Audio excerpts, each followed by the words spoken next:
Channel को subscribe इस base पर करें कि उसको एक सरकारी सीट लेनी है। यहाँ पर हर सब्जेक्ट आपके लिए पूरी तरीके से सुबह 11 से लेकर रात के 11 बजे तक प्रोवाइड कराया जाता है। तो भैया एक पेन एक कॉपी में सबसे पहले आप लेकर पहला पॉइंट डालना है वर्णमाला एग्जाम फैक्ट। अब एग्जाम पॉइंट ऑफ व्यू से क्या इंपॉर्टेंट है वो मैं आपको बताने वाला हूं।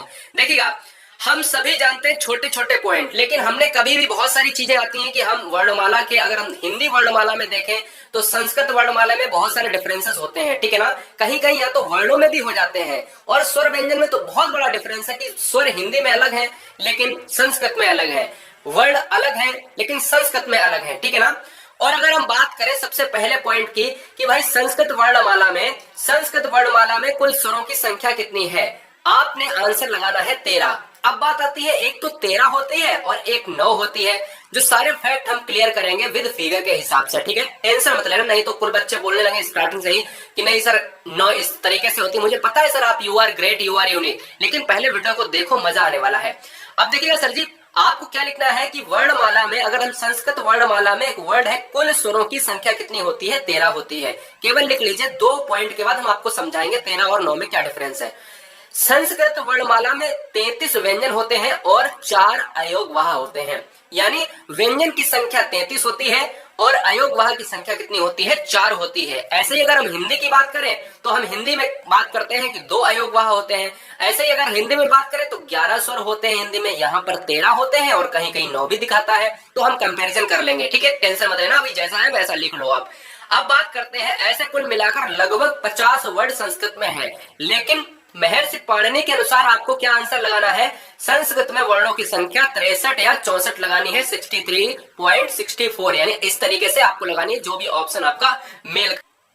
अब आगे बात करते हैं दोस्तों स्वर और व्यंजन के बारे में, थोड़ा सा फैक्ट आगे बढ़ते हैं। अब देखिएगा, स्वर की बात करेंगे तो स्वर को दूसरे शब्दों में अच कहते हैं और व्यंजन को क्या कहते हैं गाइस, हल कहते हैं। ध्यान दीजिएगा, स्वर का दूसरा नाम अच है। सिंपल भाषा में, देसी भाषा में समझने का प्रयास करो, ठीक है। तो स्वर को क्या कहते हैं संस्कृत में, अच कहते हैं, और व्यंजन को क्या कहते हैं, हल कहते हैं। अच की संख्या मैंने बताई 13 होती है और हल की संख्या बताई मैंने 33 होती है, यानी अच जो है वो आपका स्वर है और हल जो है आपका वो व्यंजन है। अयोगवाह की संख्या मैंने आपको यहाँ पर फिर से बता रहे हैं कि संस्कृत में अयोगवाह 4 है, हिंदी में अयोगवाह 2 है। अब बात आती है स्वर और व्यंजनम में, परिभाषाएं अगर दी गई हैं, स्वर की परिभाषा है स्वतो राजते इति स्वरः, जो स्वयं में विराजमान है, जो स्वयं में विराजमान है, स्वरः कहलाते हैं, अच कहलाते हैं। या मैं सिंपल भाषा में आपसे कहूं कि जिनको बोलने पर हमें किसी अन्य वर्ण की सहायता न लेनी पड़े, जो खुद में स्वतंत्र होते हैं, स्वर कहलाते हैं। और हल क्या है, हल को व्यंजन कहते हैं। स्वरम अनुयोज्यम इति व्यंजनम, मतलब क्या है मेरे भाई कि स्वर की सहायता से बोले जाने वाले वर्ण व्यंजन कहलाते हैं, तो उनको हम व्यंजनम या हल की संज्ञा देते हैं, ठीक है। अब हिंदी और संस्कृत में थोड़ा सा डिफरेंस आपको समझ में आने लगा होगा।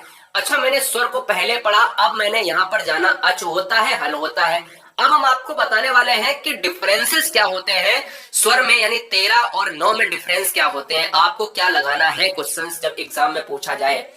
तो पहले तो आप याद रखिएगा कि स्वर वर्ण की उच्चारण में, जब भी हम बात करते हैं वर्ण का उच्चारण करते हैं, तो हम जब भी उच्चारण करते हैं तब हम किसी अन्य की सहायता न लेते हैं। किसकी, वर्ण की। कोई अन्य वर्ण हमारा सहायता न करे वो हमारा स्वर कहलाता है। तो इस क्रम में 13 संस्कृत में कुल, ध्यान दीजिएगा, 13 संस्कृत में कुल स्वर हुए, ठीक है। अब बात आती है कौन कौन से, अब बात ये आती है कौन कौन से, अ आ इ ई उ ओ री, और 2 बार री आएगा और री आएगा और इसके बाद ए ओ ए औ, ठीक है ना, याद रखिएगा। अब ये पॉइंट आपको समझ में आएगा आगे वाले पॉइंट में, जो मैं अभी आगे समझाऊंगा डिफरेंसेस में, वहां पर समझ में आएगा, ठीक है। तो ये पॉइंट आप क्या है, ये आपको ध्यान देना है कि इनमें जब हमारे 13 हुए, जब हमने दीर्घ स्वरों को मिलाने की कोशिश करी, ठीक है, ये 13 तब हुए जब हमने दीर्घ स्वरों को मिलाने की कोशिश करी।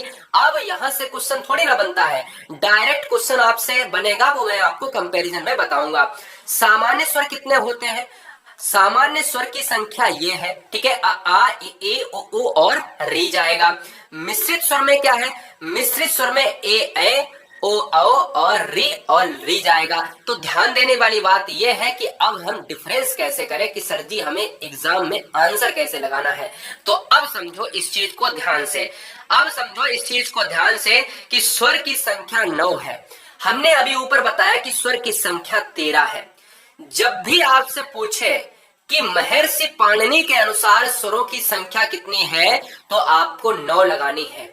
जब भी आपसे किसी भी तरीके का क्वेश्चन पूछे कि स्वर की संख्या क्या है तो भी आपको 9 लगाना है। ध्यान देना, तो भी आपको 9 लगाना है। जब आपसे पूछे कि हमारे स्वर कितने हैं और ऑप्शन में 9 और 13 दोनों हो तो आप क्या लगाओगे, तो आप भी 9 लगाओगे।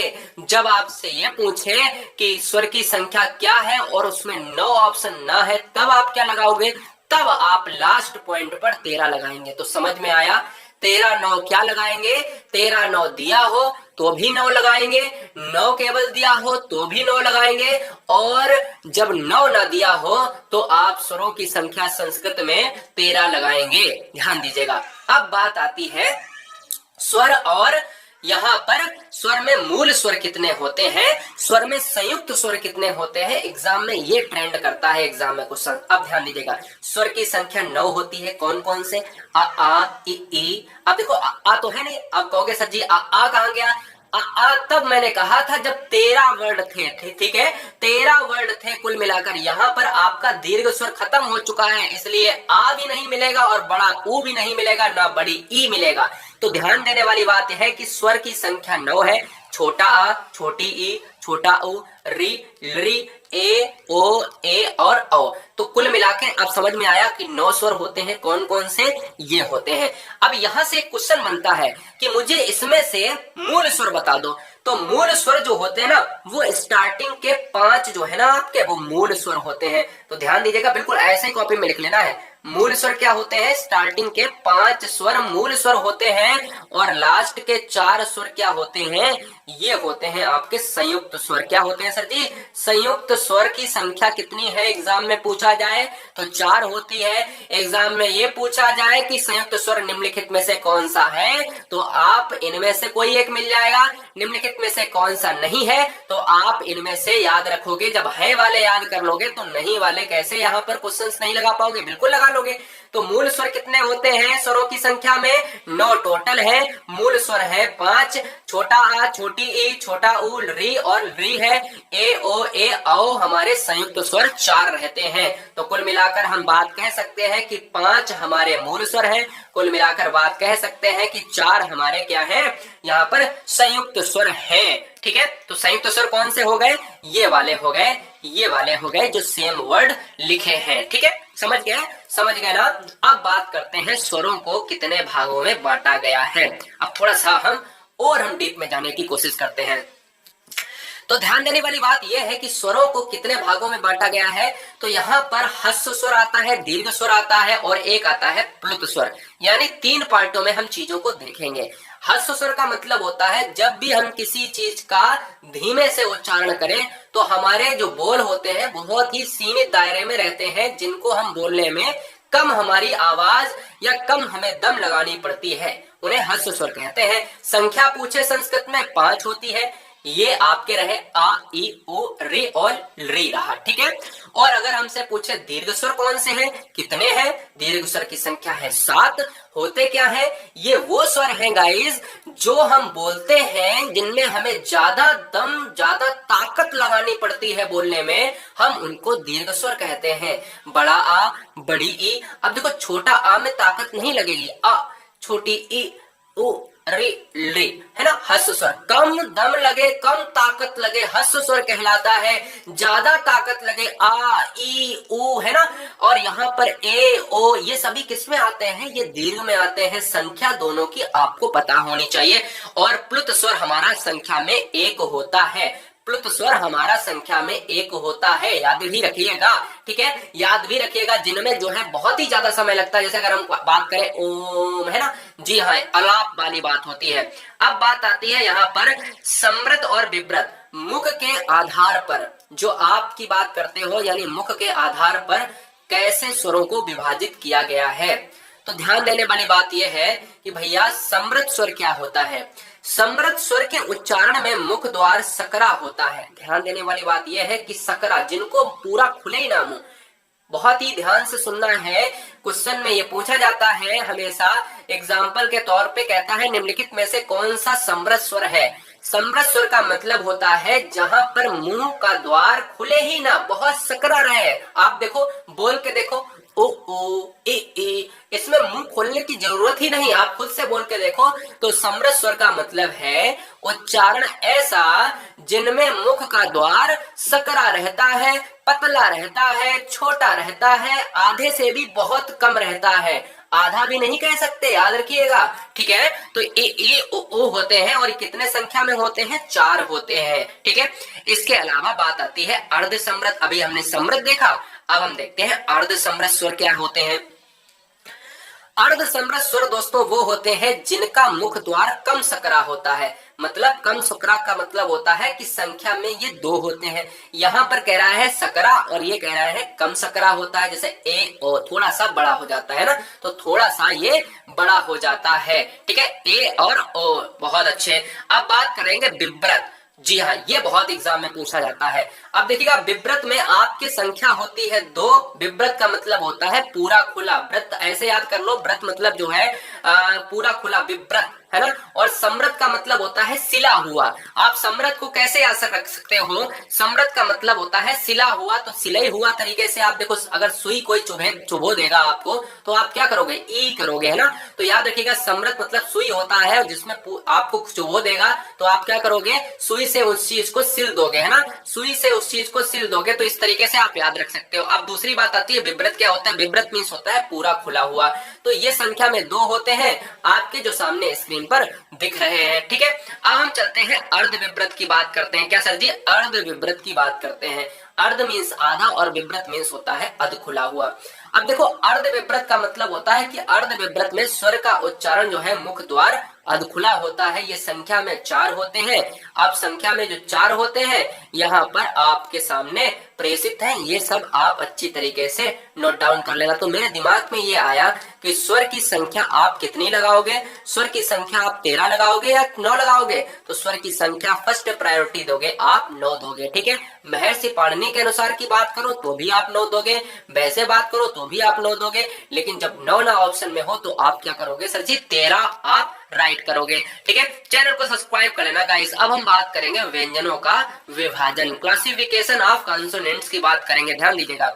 अब देखो, व्यंजनों का विभाजन किस तरीके से होता है संस्कृत में, तो हमारा बिल्कुल सेम टू सेम हिंदी वाला पैटर्न फॉलो होगा संस्कृत में। ध्यान दीजिएगा। अब व्यंजन किसे कहते हैं, हमने आपसे कहा व्यंजन किसे कहते हैं, तो आपने ये कहा कि स्वरों की सहायता से जो बोले जाते हैं वो व्यंजन कहलाते हैं। अब व्यंजन में क्या क्या वर्ड आते हैं, जैसे कंठ से आने वाले वर्ड कंठव्य कहलाते हैं। जैसे अगर हम का बोलेंगे, खा बोलेंगे, गा बोलेंगे, घा बोलेंगे, तो ये हमारा कौन सा वर्ग है, ये कंठ वर्ग है, ठीक है ना।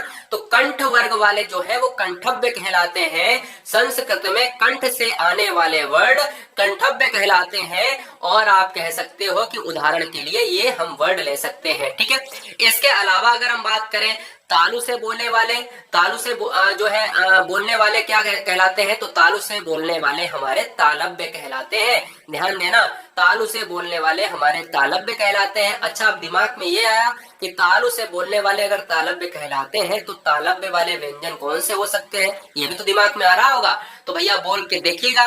तो आपसे कहेंगे कि चा आ जाएगा, उदाहरण के लिए छा आ जाएगा, जा आ जाएगा, झा आ जाएगा, ठीक है। तो ये पॉइंट आपको अच्छी तरीके से याद रखने हैं, ठीक है। अब इसके अलावा अगर हम बात करेंगे तीसरा मूर्धा से, तो मूर्धा से का बात है, मूर्धा का मतलब होता है, देखो हमारे जब भी उच्चारण स्थान की बात करें तो गर्दन से स्टार्ट होते हैं। क्या सर जी, गर्दन से स्टार्ट होते हैं। तो गर्दन से कंठ स्टार्ट होता है, फिर हम तालु की बात करते हैं, तो फिर हम मूर्धा की बात करते हैं। तो मूर्धा में क्या होता है, कंठ के थोड़े ऊपर का स्थान, कंठ के थोड़े ऊपर का स्थान जो होता है, ऐसे ही हमारे दांत तक चले आते हैं, ओंठ तक चले जाते हैं बोलने वाले, है ना। 5 वर्णों की बात करते हैं, 5 वर्ग की बात करते हैं, का वर्ग, है ना। जी हाँ, चावर की बात करते हैं, टावर की बात करते हैं, तावर की बात करते हैं, लास्ट में पावर की बात करते हैं। तो यहाँ पर कंठ वाले जो वर्ड होते हैं, तो कंठ वाले कंठ में काका चले जाते हैं, और तालव्य वाले चा वाले चले जाते हैं, और कंठ से ऊपर वाले स्थान के मूर्धा में चले जाते हैं, तो वो है टावर्ग वाले। तो टा ठा डा ढा णा के साथ चले जाते हैं।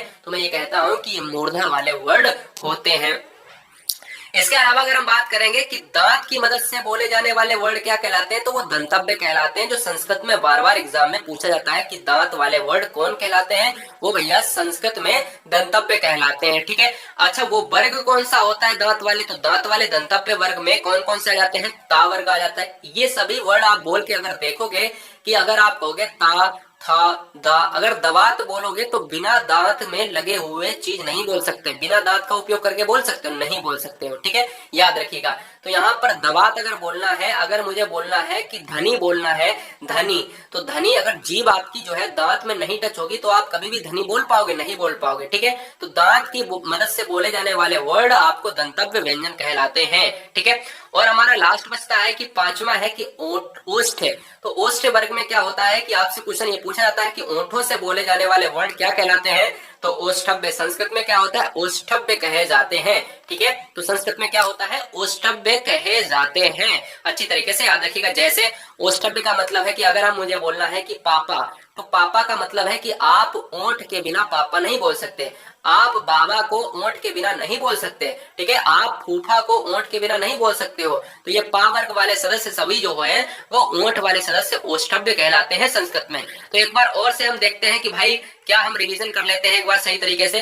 तो कंठव्य वाले का वर्ग में इतने आपके आते हैं। ठीक है, कुछ वर्ड हमने छोड़ दिए थे लास्ट वाला, नहीं तो आप बच्चे को कि सर 5वां वर्ड आपने नहीं लिया। मैं तो उदाहरण के तौर पे आपको बता रहा था, इसलिए मैंने दोबारा में सारी चीजें ली हैं। तो कंठव्य वाले आपके 5 वर्ड ये हो गए। ठीक है, आपने अगर लिख लिया हो तो लास्ट वाले वर्ड आप उनमें ऐड कर लें। ठीक है, जी हाँ, आप सभी को पता है जब भी स्पर्श के आधार पर हम चीजों को देखते हैं तो 5 वर्ग होते हैं। तो 5 वर्ग में हर सदस्य में अगर देखा जाए 5-5 होते हैं, तो 25 हो जाते हैं। का से लेकर हम माँ तक की बात करते हैं ना, का से लेकर हम माँ तक की बात करते हैं। कहां तक, का से लेकर हम माँ तक की बात किया करते हैं। तो हम ये देखते हैं कि का से लेकर, क्वेश्चन भी आया है कि का से लेकर माँ तक कितने वर्ड होते हैं, तो आप स्पर्श व्यंजन के अनुसार देखेंगे तो 25 होते हैं, ये भी याद रखिएगा, है ना। तो बहुत अच्छी तरीके से कंठ में क्या होते हैं, का वर्ग वाले कंठ से बोले जाते हैं, चा वर्ग वाले तालु से बोले जाने वाले तालव्य कहलाते हैं, टा वर्ग वाले मूर्धा से बोले जाने मूर्धन्य कहलाते हैं, जो गले के ऊपर से बोले जाते हैं। का वर्ग वाले यानी अगर हम कहें कि दांत से बोले जाने वाले को क्या कहलाते हैं, दंतव्य कहलाते हैं। हर वर्ड में 5-5 सदस्य आपको मिलेंगे हर वर्ग में। ठीक है, अब लास्ट हमारा होता है ओंठ। ओंठ से बोले जाने वाले पा वर्ग वाले ओष्ठव्य संस्कृत में कहलाते हैं। ये भी याद रखिएगा, जो सदस्य 5 संख्या होती है। तो कुल मिलाकर कितने हो गए, 25 हो गए। अब हम चले नेक्स्ट पॉइंट पर, विशिष्ट व्यंजन को और देख लेते हैं भाई। विशिष्ट व्यंजन क्या कह रहा है हमारा, विशिष्ट व्यंजन ये कह रहा है कि या वा रा ला सा सा सा हा। मतलब क्या है, विशिष्ट व्यंजन आपसे अगर कहे कि कौन कौन से, तो ये सभी विशिष्ट व्यंजन है। अगर आपसे कहे इनमें छांटिएगा अंतःस्था कौन सा है, तो अंतःस्था व्यंजन है हमारा या है, रा है, ला है और वाह है। ठीक है, ये आपके अंतःस्था हो गए। और अगर हम आपसे कह दें ऊष्म कौन सा है, तो मैं आपसे कह दूंगा कि ऊष्म आपके कौन से हो जाएंगे, ये वर्ड आपके ऊष्म हो जाएंगे, सा सा साहा। तो अंतःस्था की संख्या अगर पूछे 4 है, ऊष्म की संख्या अगर पूछे तो भैया कितनी है, 4 है। ठीक है, अलग अलग तरीके में कैटेगरी में हमने बांट दिया। अब बात करते हैं अयोगवाह संस्कृत में कितने होते हैं। अयोगवाह संस्कृत में कितने होते हैं, तो अच्छी तरीके से इस टॉपिक को देख लीजिएगा। अब ध्यान देने वाली बात यह है कि अयोगवाह कितने होते हैं। तो पहले ध्यान देना है ये कि जो ना तो भैया स्वर होते हैं, ना यहाँ पर क्या होता है, व्यंजन की बात होती है। तो कहीं ना कहीं लेकिन अयोगवाह की जरूरत फिर भी हमें लिखने में पड़ती है। तो हम जब भी बात करते थे अंग और आह की बात करते थे हिंदी में, तो हम कहते थे सर जी ये अयोगवाह की श्रेणी में आते हैं। लेकिन स्वर और व्यंजन के अलावा कुछ हमारे अयोगवाह भी होते हैं। जैसे पहला अगर हम बात करें अनुस्वार होता है, पहला अयोगवाह। दूसरा अगर हम बात करें तो विसर्ग होता है। तीसरा हम बात करें जीवा मूलीय होता है। और चौथा अगर हम बात करें उपध्यामनीय होता है। ठीक है, ये 4 आपके क्या होते हैं, अयोगवाह होते हैं संस्कृत में। ध्यान देना, हिंदी में संस्कृत में अलग अलग है। हिंदी में 2 अयोगवाह, संस्कृत में क्या है, 4 अयोगवाह होते हैं। अब एक टॉपिक और आता है कि भाई अगर हिंदी में और संस्कृत की बात करें, हिंदी में और संस्कृत की बात करें, जब आप कहते हो कि ये अयोग वह आपके अंग और आहार, ये इस टाइप के वर्ड कहाँ कैसे जाएंगे, तो ये सभी क्या होते हैं आपके विसर्ग श्रेणी में जाएंगे, अगर चाहे हिंदी में पूछा जाए चाहे आपका संस्कृत में पूछा जाए, क्योंकि हर आपकी अगर देखा जाए हर जो भाषा है वो संस्कृत से निकला हुआ वर्ड है, ठीक है ना। तो संस्कृत आपकी जो है मूल भाषा मानी जाती है, ये भी इंपॉर्टेंट तरीके से आपको याद रखना है। अब बात आती है कि भाई ये जीवामूल्य और उपध्यामनीय क्या है, इसको भी तो भैया अच्छी तरीके से समझना है। तो इसको याद रखना है, जीवामूल्य की बात करें कि का और खा के बीच में जो छोटा आधा वो वर्क करता है, ठीक है ना, आधा वर्ड वर्क करता है। और इसमें क्या होता है, उपध्यामनी में पा और फा के बीच में जो वर्ड वर्क करता है आधा वर्ड, ठीक है। तो ये भी याद रखिएगा बहुत ही अच्छी तरीके से, ठीक है। तो आपका स्वर की बात करी, व्यंजन की बात करी, अयोगवाह की बात करी, विसर्ग की बात करी, अनुस्वार की बात करी, जीवामूल्य की बात करी, तो जीवामूल्य का खा के बीच की बात होती है, उपध्यामनी और पाफा के बीच की बात होती है, तो अयोगवाह कहे जाते हैं। अंतःस्था व्यंजन की बात करें दोस्तों, अंतःस्था क्या है, तो ध्यान देने वाली बात यह है कि अंतःस्था के बारे में बच्चा जानता है कि 4 वर्ड हिंदी में भी होते हैं और चाहे संस्कृत की बात हो उसमें भी 4 वर्ड होते हैं। तो अंतःस्था में या, रा, ला, वा आता है, यानी ये विशिष्ट वर्ण है। अगर आपसे पूछे कि विशिष्ट वर्ण कौन से होते हैं तो आप अंतःस्था और ऊष्म व्यंजन दोनों को बता सकते हो, ठीक है। क्योंकि ये स्वर जन्य स्वरों से बने हुए हैं, अतः ये अंतःस्था व्यंजन भी कहे जाते हैं। अब देखिए क्या मतलब हम दिखा रहे हैं, आप लोग आपको देखने की कोशिश करवा रहे हैं। देखिएगा ए ई, यानी अगर हम बात करें इनको, अगर हम देख के आधे वर्ड को आधे वर्ड के साथ मिलाएंगे तो हमारा या बन जाएगा, जिनको हम कहते हैं तालव्य। अगर आपसे क्वेश्चन में ये पूछा जाए, देखिएगा बहुत इंपॉर्टेंट है ये वाला सिस्टम। क्या इंपॉर्टेंट है, मैं समझाने की कोशिश कर रहा हूँ। हमेशा संस्कृत के एग्जाम में आपसे ये पूछा जाता है कि रा क्या है आपका, तो बहुत सारे बच्चे कंफ्यूज हो जाते हैं, बहुत सारे बच्चे ये कंफ्यूज हो जाते हैं कि आपका या क्या है, तो कंफ्यूज हो जाते हैं। याद रखिएगा या आपका, क्योंकि आप तालु लगाओगे नहीं, तो या जो होता है वो एक्चुअल में क्या होता है, तालव्य होता है, ठीक है। वाह क्या है, वाह आपका होता है दंत्योष्ठ होता है, तो कहा गया है दंत्य तथा ओष्ठ, तो इसको बराबर में हम कह सकते हैं दंत्योष्ठ होता है वाह वर्ड, ठीक है। वाह वट की बात कर रहे हैं। रा आपका मूर्धन्य होता है, ला आपका दंतव्य होता है, ये भी आप याद रखिएगा, ठीक है। तो ऐसे वर्ड जो बनते हैं आपके किससे बन जाते हैं, ये या का निर्माण हो गया, वा का निर्माण हो गया, रा का निर्माण हो गया और दंतव्य ला का निर्माण हो गया।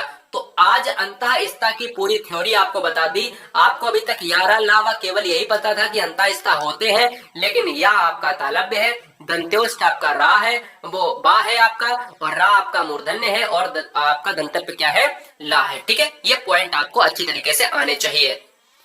इसके अलावा अगर हम बात करते हैं ऊष्म व्यंजन की, ऊष्म व्यंजन की बात करें तो सही तरीके से इसको भी भाई खत्म कर लेते हैं लास्ट पॉइंट पर, कि इनके अलावा सा मतलब अंतःस्था के अलावा सा और हा की भी बात होती है, उच्चारणों में बहुधा अशुद्धि पाई जाती है। इनके उच्चारण स्थान अगर ध्यान ना दे, अगर ध्यान ना दे तो भैया गलत हो जा सकते हैं, और अगर ध्यान दे तो भाई सही हो सकता है उच्चारण स्थान। सिंपल सी बात कह रहा है। अब कैसे, अब ध्यान देने वाली बात यह है कि इनको हम किस तरीके में रखेंगे, तालु में रखेंगे, मूर्धन्य में रखेंगे, दंतव्य में रखेंगे या फिर कंठ में रखेंगे। तो याद रखना है सा वर्ड जो हमारा रहेगा वो तालव्य में रहेगा, और ये खटकोड़ वाला किस में रहेगा, ये मूर्धा में रहेगा।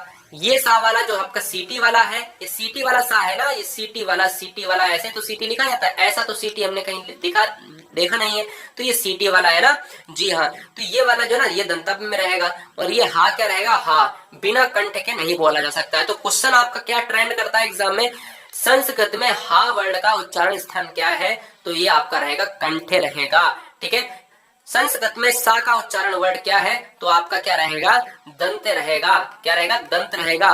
खटकोड़ वाले का सा का अगर हम बात करें तो कहां पर रहेगा सर जी, मूर्धा रहेगा, और ये वाला सा आपका कहां रहेगा, तालु रहेगा, ठीक है। उच्चारण स्थान को बहुत ही अच्छी तरीके से याद रखना है। संस्कृत में उच्चारण स्थान से क्वेश्चंस बहुत अच्छी तरीके से पूछे जाते हैं एग्जाम में, ठीक है। तो ये चारों प्रकार के क्या होते हैं, ऊष्म व्यंजन होते हैं। तो मैंने क्या सीखा आज इस वीडियो में, मैंने ये सीखा कि स्वर की संख्या जो होती है वो 13 होती है। स्वरा की बात करें तो 13 होती है और 9 भी होती है, लेकिन फर्स्ट प्रायोरिटी हम देंगे 9 को। व्यंजन की संख्या 33 होती है। अयोगवाह की संख्या बात करें 4 होती है, ठीक है। उपध्यामिनी और जीवामूल्य जो है ये बढ़ जाते हैं, ठीक है। इसके अलावा अगर हम बात करते हैं दोस्तों, यहाँ पर यारा लावा अंतःस्था 4 की बात होती है, लेकिन उसके उच्चारण स्थान बहुत इंपॉर्टेंट है। जैसे वाह वट का उच्चारण स्थान क्या है, ऐसे ही ऊष्म व्यंजन का उच्चारण स्थान क्या है, ये भी बहुत इंपॉर्टेंट है। तो ये इंपॉर्टेंट तरीके से याद रखिएगा। तो दोस्तों कैसा लगा ये वीडियो, सुपर फास्ट वीडियो में अगर थोड़ा सा भी तेज रहा हो वीडियो तो अपने वीडियो को रोक के आराम से लिख लीजिएगा, कोई जल्दबाजी नहीं है। चैनल पर नए हैं तो ठोको लाइक भैया, और चैनल को सब्सक्राइब करें। जी हाँ, जय हिंद, वंदे मातरम।